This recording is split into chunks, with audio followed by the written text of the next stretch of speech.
Hello and welcome to the Securing Your Business webinar series through the Winter Park Chamber of Commerce. My name is Amy Morgan and I'll be your host today facilitating questions.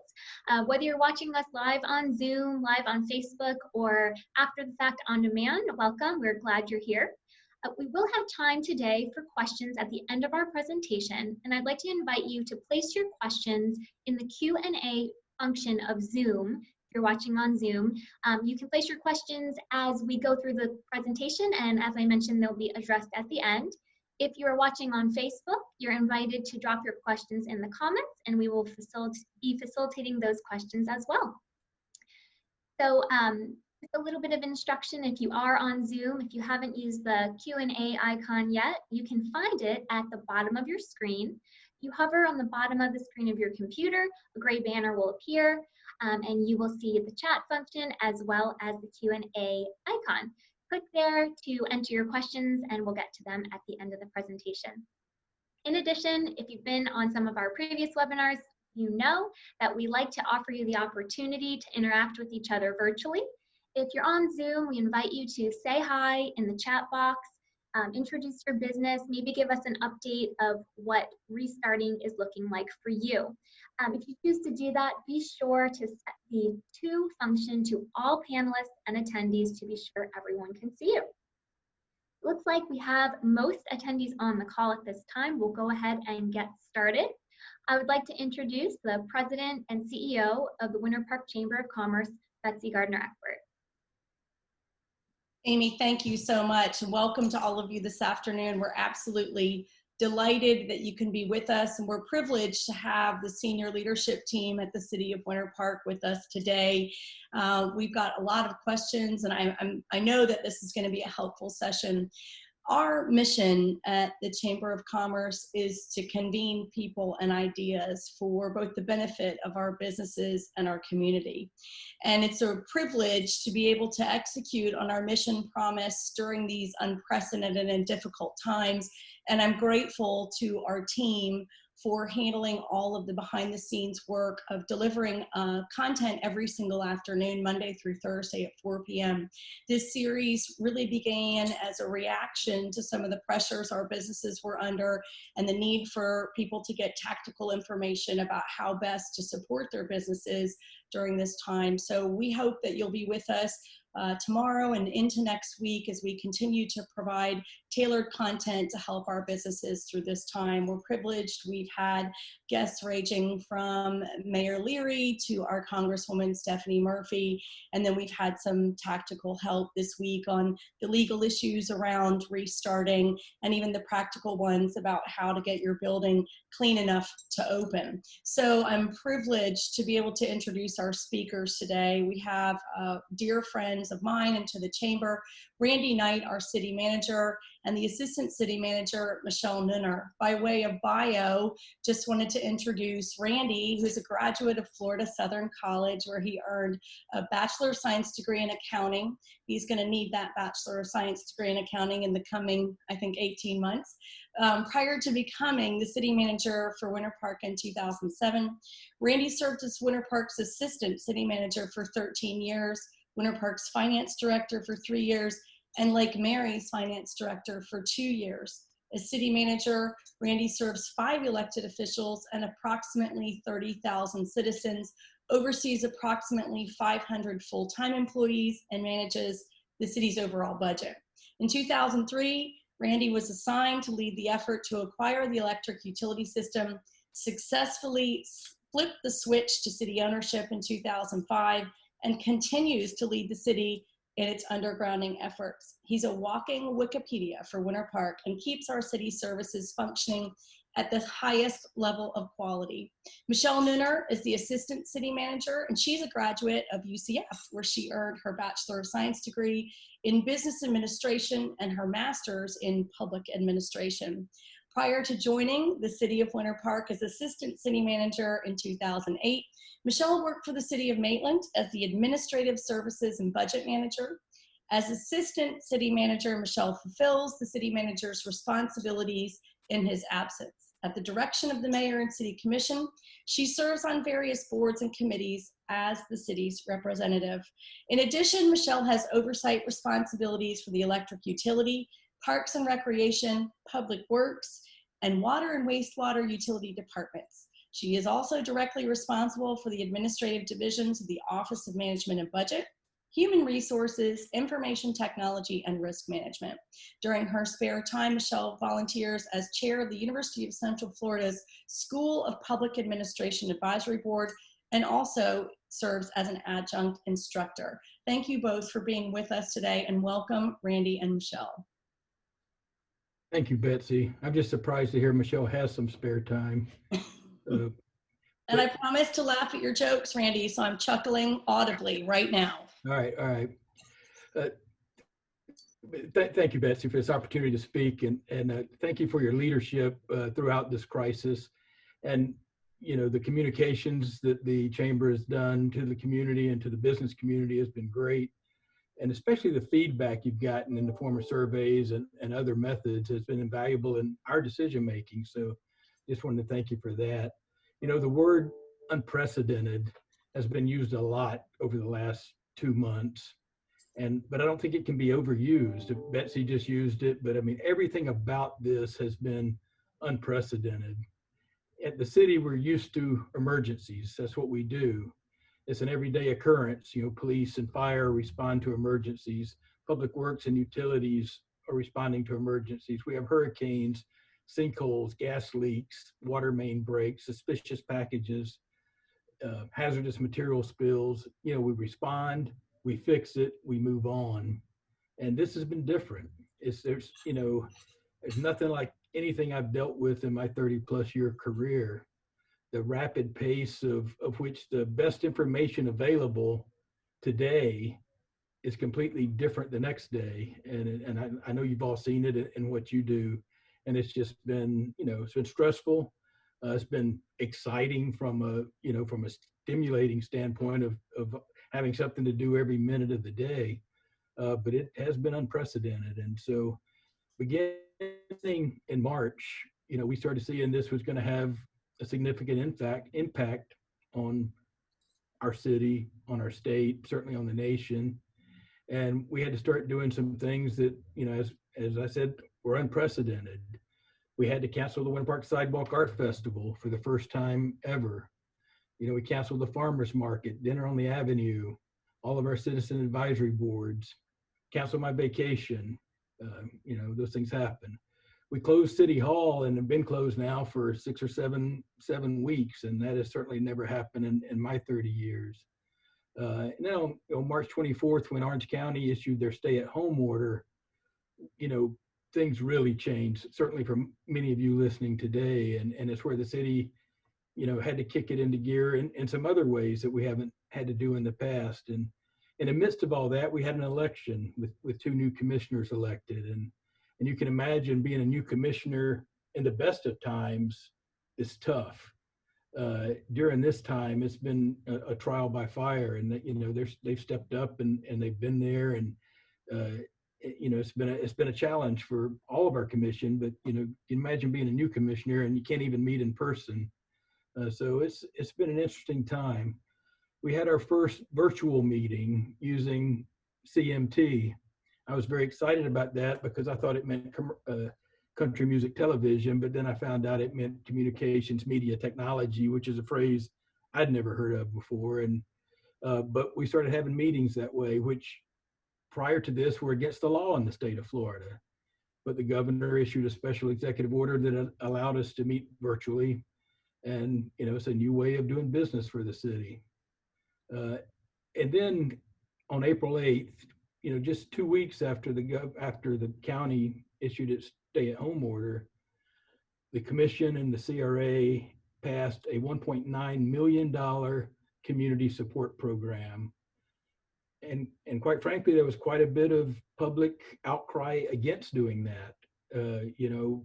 This is taxpayer money. Why are you doing this? But they care about the business community. They care about the residents of this community. And even though it was unprecedented, we proposed and they passed a very significant package that I'm going to briefly discuss right now. One of them was a residential utility bill assistance program.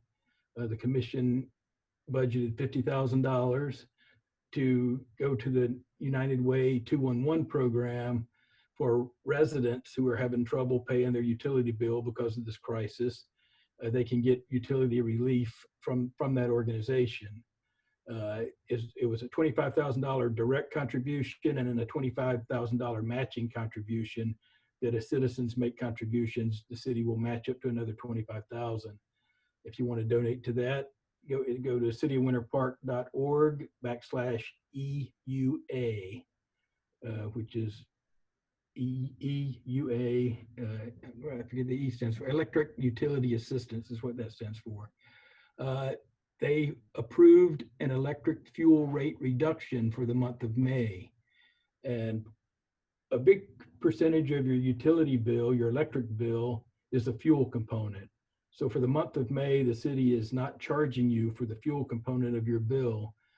For the average residential customer, that represents about 18% of the bill. For the average commercial customer, that represents about 22% of the bill. You don't have to do anything to do this. When you get your May bill, that will already be excluded from your bill, so it'll be that much less expensive. In addition, they approved $500,000 in a small business utility assistance program. Now, there is an application for this, but what this program does is it will give any business, any small business or nonprofit that was impacted and had to close as a result of the COVID-19, or for restaurants that had to limit their operations under this order, it'll give you 1 month rebate of your electric bill, and it takes the average of your monthly bills from last March through this past February, and March 2019 through February 2020, the average monthly bill will be, it's what that grant amount is, up to $2,500. And like I say, you do have to apply for that. To apply for that assistance, you go to citywinterpark.org/SVUA, which is Small Business Utility Assistance. So far, we've received 49 grant applications, and we've issued over $43,000 in rebates on the bill. And so a lot of you, maybe many of you listening, didn't know about that or have not yet applied. So if you meet those requirements, you're a small business, you have under 100 employees, you qualify as a small business under the SBA, and you were impacted by COVID-19, you can apply for that, and we can get that credit to you. The other important thing to the commission was food support. And so the commission donated $25,000 to the Second Harvest Food Bank and $75,000 for a Winter Park specific Feed the Need program that Four Roots and John Rivers and the Four Rivers Foundation is operating. Every Tuesday, Thursday, and Saturday, people can go by the Winter Park Community Center between 3 o'clock and 5 o'clock and get a free meal and there's no questions asked, but if you're affected by this and you're financially affected by this and you need that food assistance, they've been giving out about 300 meals every Tuesday, Thursday, and Saturday. I want to thank the restaurants that have participated in that. Mr. Rivers has gone to various restaurants and shared the wealth of this, and they've had assistance from Black Bean Deli, Agave Azul, Four Rivers, Hunger Street Tacos, and the Ravenous Pig have all been participants in that program so far. A lot of unexpected things. I'm sure you've all seen unexpected things that you've learned as a result of this. And I just wanted to cover a few of them that from my department heads that they thought were interesting tidbits. We've learned obviously how to meet virtually. We've talked about that. And we're all had to deal with, am I on mute? Am I not on mute? Or worse yet, what did I say when I wasn't on mute and I thought I was? We've all become expert in figuring out what 6 feet is, and we've seen that we have the moves of Walter Payton as we go down the grocery store aisle. There's been a significant decrease in crime during the stay-at-home order, unless you consider watching Tiger King on Netflix a crime. There's been an increase in that, I understand. Our fire department has responded to a lot of smoke in structures, only to find out it's the new chefs at home trying to cook something they're not used to cooking. Fire chief wanted me to pass along that popcorn is 3 minutes, not 30 minutes. So our water and wastewater department has seen an increase in flow when we expected to see a decrease in flow. And that increase in flow is in the middle of the day, where it's normally first thing in the morning and later in the evening. So I don't know what that says about all of your day drinking out there, but it's increased our flow during the day. With more people outside, the number of sidewalk repair requests that have come in have increased. Our public works department has been busy dealing with those. And a significant number of you have been cleaning out your garage and your yards. During the month of April, we had 55 extra tons of yard waste and 129 tons of solid waste extra over the normal month. So people have been busy. Now to get back to the topic of reopening, the city's been very careful not to put extra restrictions on the residents or the business community over and above what the governor and the county mayor have placed. The commission just felt, and I feel, that it's too confusing if everybody's got different rules. So we've tried to stay in line with those orders, and that includes the reopening. So as the governor lifted the restrictions and allowed the businesses to reopen on Monday, we accept that. We're fully supportive of that, and Michelle's going to talk more about how we're going to help in that process this weekend. But we thought it was very important that we didn't add extra restrictions. We spent much of the last month preparing for our own reopening and trying to figure out what the new rules are going to be for City Hall and other city facilities. We've retrofitted a lot of our workspaces to put dividers between where the public and the employees interface, dividers between employees that have to sit next to each other. I'm sure many of you are doing the same type of thing in preparation for reopening. We're preparing for our in-person commission meetings again, and how we're going to take public input and public participation once we do come back together, and we have to still practice social distancing. So we're looking at things like doing commission meetings at the community center, where we got bigger rooms and we can have an overflow into the gymnasium. So we're trying to figure out how to make government work under the new rules that'll be coming down. With the phase one going into effect on Monday, we brought back most of our non-essential employees that help staff those functions, that help the business community and residents that aren't the typical day-to-day you got to do type of things. Last weekend we reopened the golf course. Yesterday we reopened the boat ramps and the beaches. Today we reopened the tennis center, the Katie Way tennis courts, and tomorrow we're reopening the Azalea Lane Tennis Center and the Lake Baldwin Dog Park. I know many of you with dogs will be happy to see that back open. Now I'm going to turn it over to Michelle and let her talk about this weekend. But first, let me say, Michelle has always been a superstar member of my team, but the leadership she has shown through this pandemic has been phenomenal, and I could not be doing what I do every day without her. So Michelle, thank you, and I turn it over to you.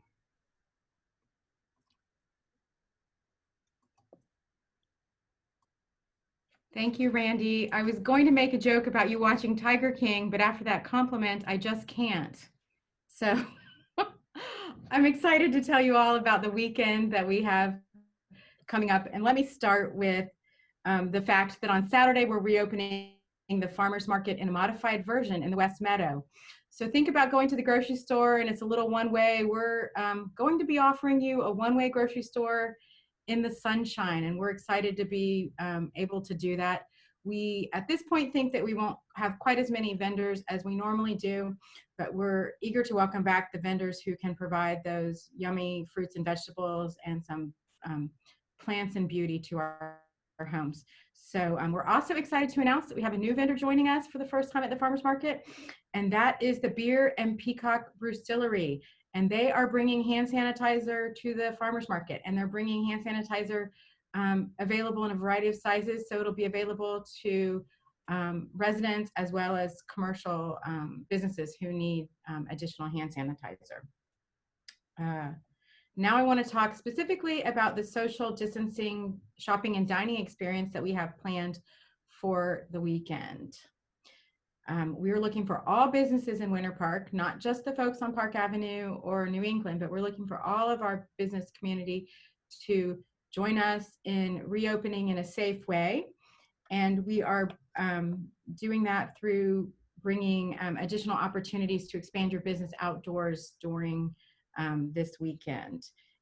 Adhering to the 25% rule for indoor capacity for retail stores, we're going to be allowing for a mini sidewalk sale to allow for many of those who have had retail shopping withdrawals to be able to get out and have a little social distancing therapy. So our retail businesses who can bring one rack or one table out without a permit, and then if they want to look into expanding beyond that, they'll need to walk through the same permitting process that we're using for restaurants. Restaurants wishing to participate can extend their dining experiences outdoors while maintaining 6 feet required social distancing. And we're also asking those restaurants to please take advantage of using reservation systems and other tools so that we don't have lines and queuing outside of those restaurants. The city's currently accepting applications for the retail and restaurant establishments within the city limits to extend outdoors during the Mother's Day weekend, and the applications are due by today, but I'm sure if you get your application in before our inspectors get out there tomorrow morning, we'll be glad to work with you on that as well. And the applications are found at thecityofwinterpark.org/Moms Day application.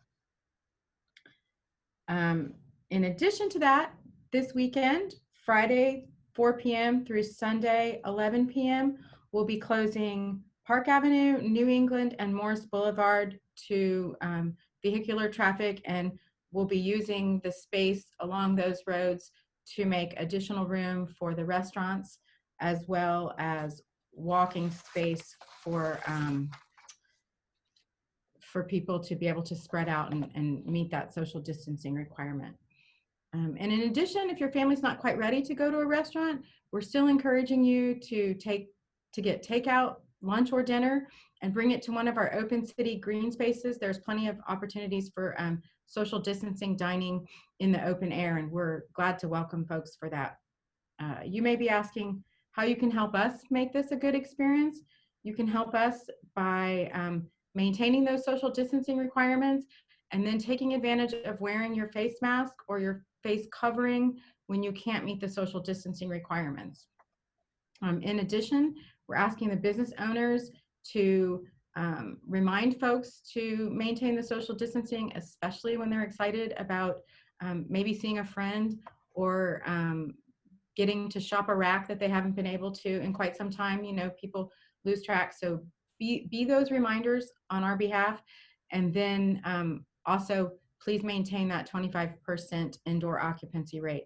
And we know that together, if the businesses and the residents can help us with this, that we'll be able to support our local businesses in a very safe and successful weekend.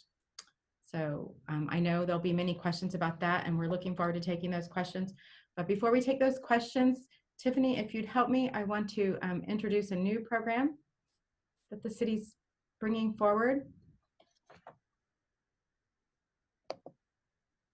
And this is a program called Winter Park Caring for Others.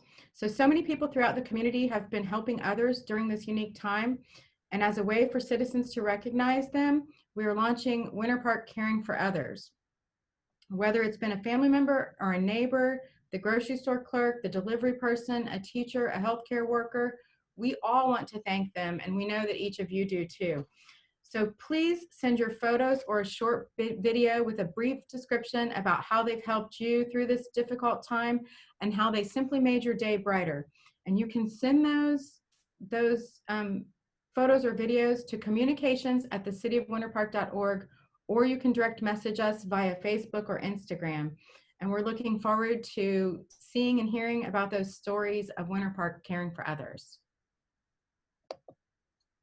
Thank you, Michelle and Randy. And I know that we want to give everybody a chance to put questions in the chat box. Amy's going to moderate those for us. We would love to hear your questions for the assistant city manager and the city manager. I want to say that I'm on the phone every single day with these two, and they are really dedicated to the success of Winter Park residents and businesses both. And I'm extremely grateful for everything they do in support of the work that we do at the Chamber, and certainly what they've done in support of the business community. I want to start with a couple of questions to Randy and Michelle. Maybe you guys would put your video back on because I wanted to throw these out to both of you. A lot of people don't realize what goes behind the scenes with city government, and how there's always very different stakeholders that might be at odds with their priorities. And so it's a very delicate tightrope that you both walk really all the time, and certainly now more than ever.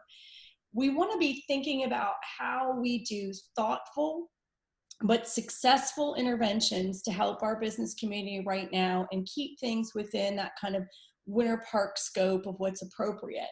So as we think about this weekend, what steps will be extra steps that we might take to make sure that we're successful but also safe? I'll start with that, and Michelle can jump in if I left anything out. But Michelle mentioned, obviously watching our social distancing, wearing a mask, when you're walking around and close to other people. There will be people out there looking to take pictures, probably including the media, looking to video people that aren't complying. And so the best thing people can do to help is to take it seriously, and it is serious. Keep your distance from others, wear your mask, wash your hands, do all the things we've been hearing about for 7 or 8 weeks, and let's show the community we can do this right. What I've explained to people is, on the regular day when we can't close Park Avenue, we got residents walking up and down the sidewalk, people walking up and down the sidewalk, and the tables are right there. By doing what we're doing this weekend, we're able to spread that out and separate the pedestrians from the tables. And so really this weekend should be even a safer environment than the normal days. So I really think we have a chance to really show the world we can do this right.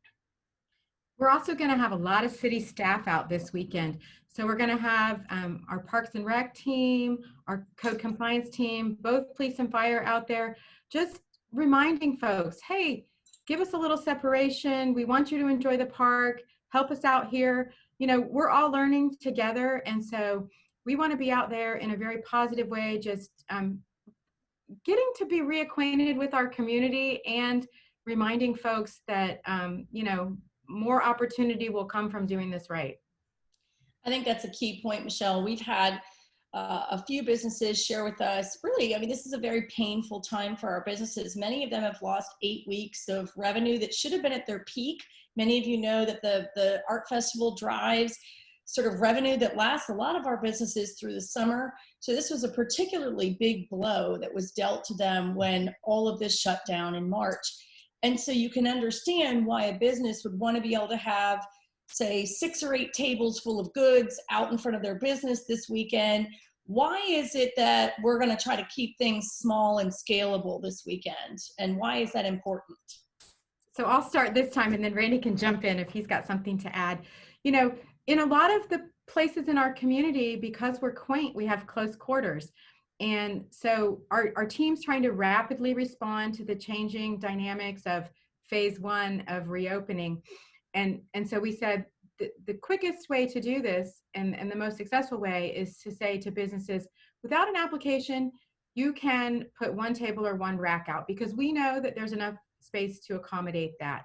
We also know if folks want to put out a little more, it's going to take some logistics on our part, to make sure that we can accommodate them while also accommodating the walk space and the social distancing. So we were trying to be efficient and sort of streamline the process, but we understand if you haven't been able to sell your merchandise for quite some time, that it's feeling like one table or one rack's just not enough. And I know also we have the concern about parking. I just want to let everybody know Rollins has graciously opened the SunTrust garage. It's free, be free all weekend, so people can park there, and that helps make up for some of the lost parking with Park Avenue being closed. Well, that is fantastic news. I really appreciate you all putting some meat on the bone to how delicate this kind of walking this line is. I was on a call this morning where we heard that the city of Orlando is really standing down on code enforcement. They're not requiring permits for people to eat in the street. And I think that again, for Winter Park, we've got to do things a little bit differently. And we want to make sure that our success is repeatable, that it's thoughtful, and it doesn't create an undue burden on our healthcare system. None of us want to see a second surge or an uptick in infection because we prioritize the needs of the business community. So this has got to be done delicately. What are your views on how we go forward?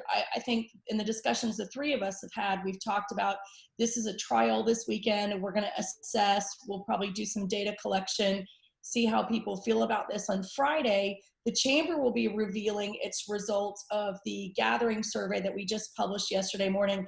We had an unprecedented number of responses to that really reveal a lot of passion about people's appetite to gather, the methodologies that they value and plan to implement to keep themselves safe.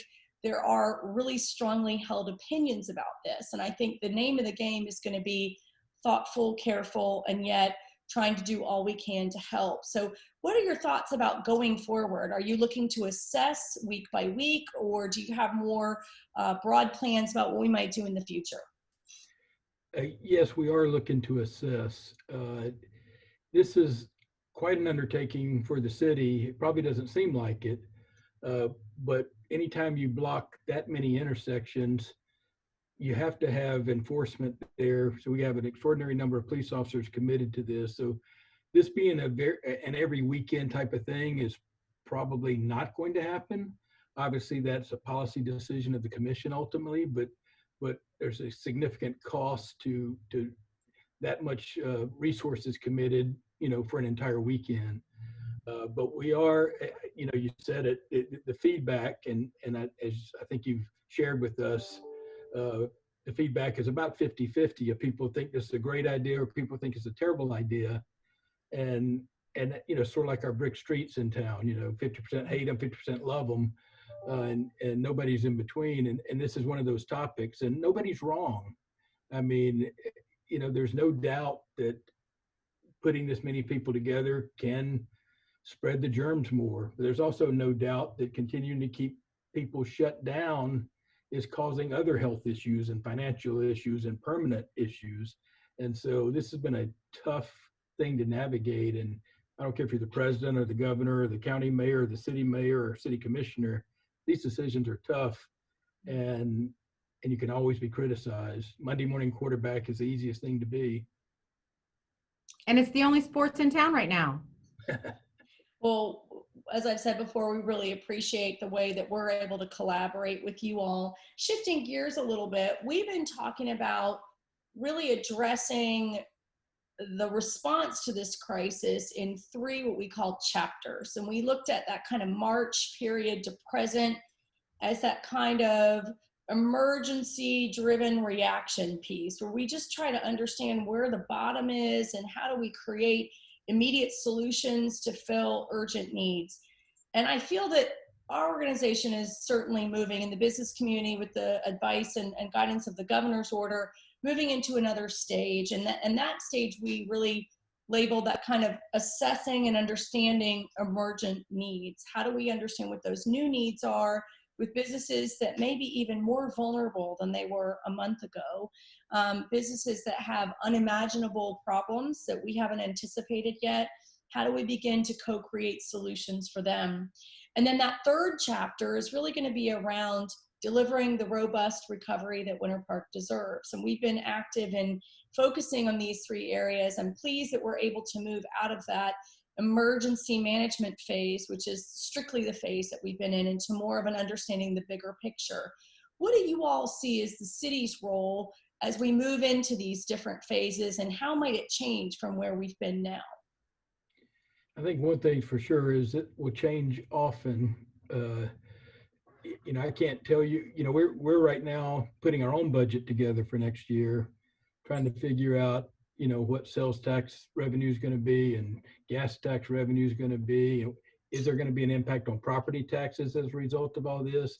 And we know our businesses are dealing with the same thing. We don't know how fast tourism's coming back and those types of things. So the one thing about the city of Winter Park, and governments aren't very nimble, but we're more nimble at our size than the state can be or the federal government can be. And so we're going to listen, we're going to hear from the community, and we'll work with the commission to try to put forth policies and procedures that do facilitate that. But I can't tell you today what that's going to look like. We're ready for the challenge. I think that's the important part. We want to be resilient just like we want the businesses to be resilient. So we're ready for that challenge. And I think inherently there's a struggle in that your pain point really isn't going to come until maybe August, September of next year. We know projected at the state level, we're meant to be off about $750 million of tax revenue on a conservative basis. And that pain point is really going to arrive at the door of city government next summer. So it's hard for you all to be right in the thick of that where businesses are. So there's an inherent lag between where the city government is and county and state governments are and where these businesses are. So this is festering pain at the front line for small business that will be felt much later for you all. And I joked earlier about how that accounting degree is going to come in really handy, Randy, but we've got there'll be pain points all over, from the electric utility side to the water side to lost sales tax revenues and what impact that will have on our budget. Do you all have an estimate yet of what percentage you expect to be off on the general fund yet? Yeah, we expect in this current fiscal year, which ends September 30th, we expect to be off about 5%, which doesn't sound like very much, but as you said, there's such a lag. The sales tax collected in April, we don't see until July. And so, everything started shutting down in late March and April. And so we're not. And so we're expecting about a 5% overall impact on the current year budget. And we're operating under that assumption for next year also. So, we're going into next year looking at a budget that's lower than the current year's operating budget. And department heads are starting next week to meet with me to present their budget. So I'm anxious to see how they've stood up to that challenge and are they going to be able to meet that? But we have, very little to go on as to, is this going to impact the residential and commercial property tax, the property values? We don't know. It's not like the 2008, 2009, which was a housing crisis. This is not that at all. So we don't know. And so we're going to be conservative and try to make it happen and try to do it and still provide all the services the businesses and residents need and expect. And hopefully this is an easier question. When do you see a return to live public meetings with the city commission and board members? I appreciate that question.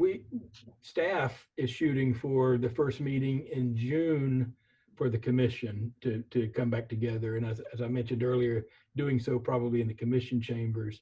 We have a few board meetings that need to take place. So we're going to experiment with the technology and the location in May. So we'll know that we can pull that off in June with the commission. Now that also depends probably on whether we're in phase 2 yet from the state. We definitely probably won't do it until we're in phase 2. But we've got to, if we've got to maintain the distancing for members attending a commission meeting, and then you have a controversial item on the agenda, well, you know how tough that's going to be. So I think we're going to have a combined technology for a while where we might have some people participating remotely and some people live. Great. I'm going to pause there and let Amy open it up to a couple of questions from the audience because I know we're running short on time. Amy, do you have questions for our panelists? Yes, we have several questions that have come through. Some have already been answered through the discussion here. So first question that we have is, for this weekend, are there any plans to have additional restrooms or additional hand washing stations on Park Ave or in the park? So we are not bringing in any additional restrooms.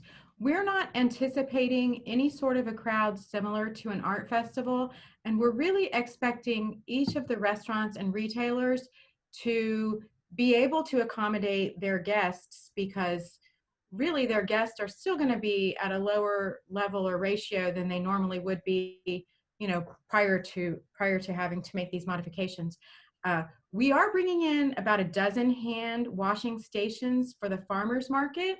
And then once those hand washing stations are, once the farmers market closes for the day, we're going to be redeploying those to sort of all the entry points where we're going to have Park Avenue closed. And so we're glad to be able to do that.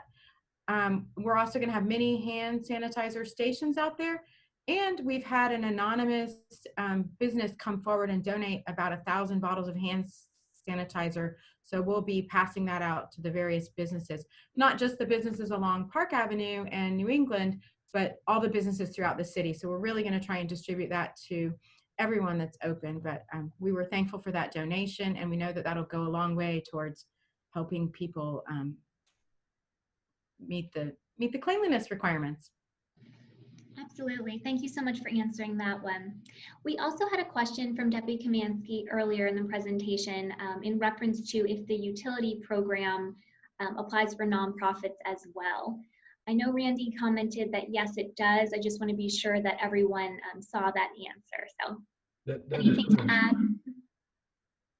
Okay, perfect. And then an additional question and comment.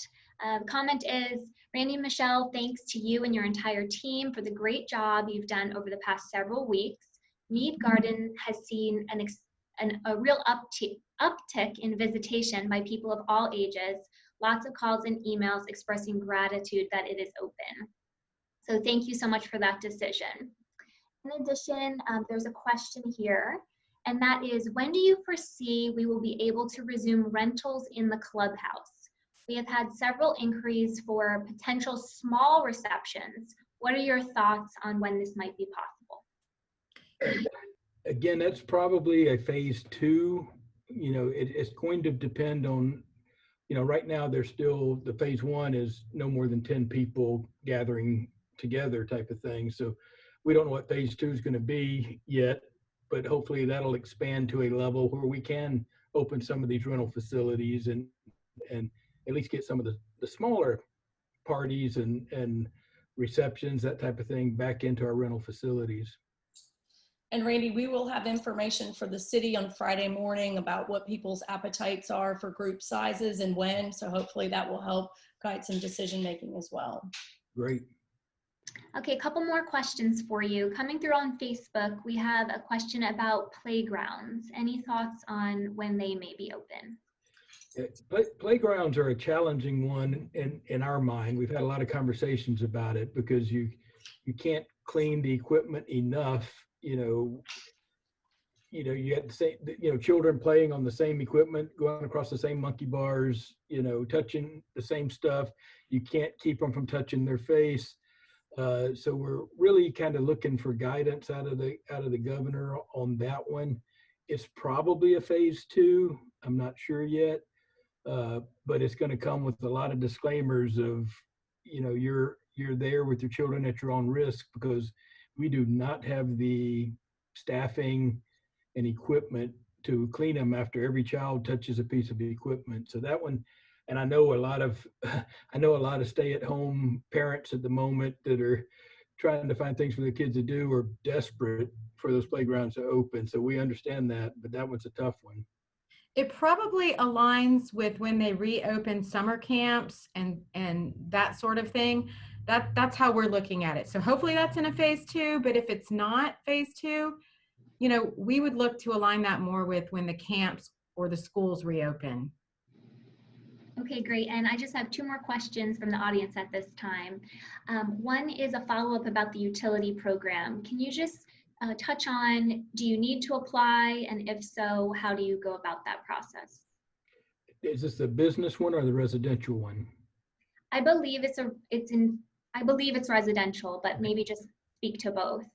So the residential, if they call our utility services line, they will talk them through how to apply for that. And I believe, Michelle, if you remember, I think the number is 407-599-3220. Yes. So they call that number and they will walk them through how to do that. Perfect. Thank you so much. And last question, for this weekend, are there any restrictions or recommendations for the exchange of money? For example, you know, not needing to sign, or any special recommendations or anything in effect? Well, I think a lot of businesses have implemented those sort of restrictions on their own. You know, that's not something that we want to specifically get into, but obviously, you know, if you have the ability to use a card and a no-touch sort of transaction, that's better.